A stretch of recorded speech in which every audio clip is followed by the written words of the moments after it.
ನಮಸ್ಕಾರ ಎಲ್ಲರಿಗೂ. ಇವತ್ತಿನ ಕ್ವಶನ್ ಬಂದ್ಬಿಟ್ಟು sin square 6x minus sin square 4x is equal to sin 10x into sin 2x. ಇದನ್ನು prove ಮಾಡೋದು ಹೆಂಗೆ ಅಂತ ನೋಡೋಣ. ಇಲ್ಲಿ ಲೆಫ್ಟ್ ಸೈಡ್ LHS ಕಡೆ ನೋಡಿದರೆ ಸ್ಕ್ವೇರ್ಗಳಿದೆ.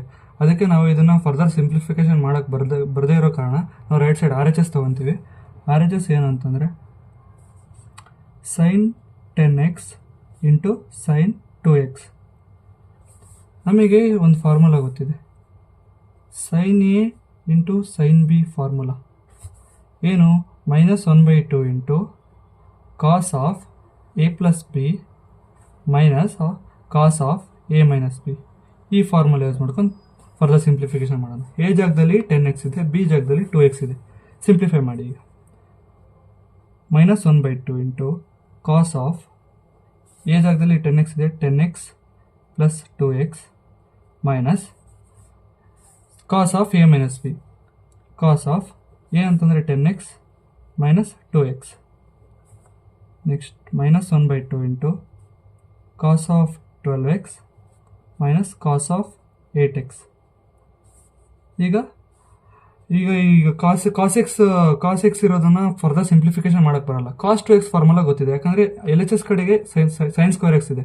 ಕಾಸ್ 2x ಫಾರ್ಮುಲಾದಲ್ಲಿ sin x ಬರುತ್ತೆ. ಹಾಗಾಗಿ ನಾವು ಕಾಸ್ 2x ಫಾರ್ಮಲ್ಲಿ ಕನ್ವರ್ಟ್ ಮಾಡೋಕ್ಕೋಸ್ಕರ ಕಾಸ್ ಆಫ್ 2 ಇಂಟು 6x ಅಂತ ಬರಿಬೋದು ಇದನ್ನ, minus of cos of 2 into 4x ಅಂತ ಬರಿಬೋದು ಇದನ್ನ. ನೆಕ್ಸ್ಟು ನಮಗೆ ಫಾರ್ಮುಲಾ ಗೊತ್ತಿದೆ, ಕಾಸ್ 2xನ sin x ಫಾರ್ಮುಲಾ ಹೇಗೆ ಬರೆಯೋದು ಅಂತಂದರೆ 1 ಮೈನಸ್ 2 sin ಸ್ಕ್ವೇರ್ x ಅಂತ ಬರಿಬೋದು.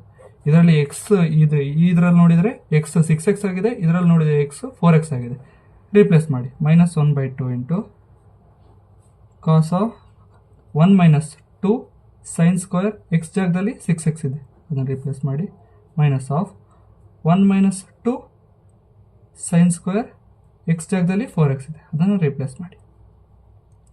ಇದಾದ ನಂತರ ಈಗ ಇಲ್ಲಿ ಮೈನಸ್ನ ಇಂಟು ಮಾಡಿ. sin ಸ್ಕ್ವೇರ್ 6x ಇಲ್ಲಿಂದ ಮೈನಸ್ ಇಂಟು ಮಾಡಿ. -1 ಪ್ಲಸ್ 2 sin ಸ್ಕ್ವೇರ್ 4x. ಇಲ್ಲಿ +1 -1 ಗೆಟ್ ಕ್ಯಾನ್ಸಲ್ ಆಗುತ್ತೆ. ಆಗ ಏನು ಉಳಿಯುತ್ತೆ, -1/2 into -2 sin square 6x plus 2 sin square 4x. ಈಗ ಮೈನಸ್ ಇದ್ದ ಮತ್ತೊಂದು ಸತಿ ಇಂಟು ಮಾಡಿ. 1/2 into 2 sin square 6x minus 2 sin square 4x ಆಗುತ್ತೆ. ಈಗ ಇಲ್ಲಿ ನೋಡ್ತಿರ್ಬೋದು ಕಾಮನ್ 2 ಆಗಿದೆ, 2 ಕಾಮನ್ ತೆಗಿರಿ.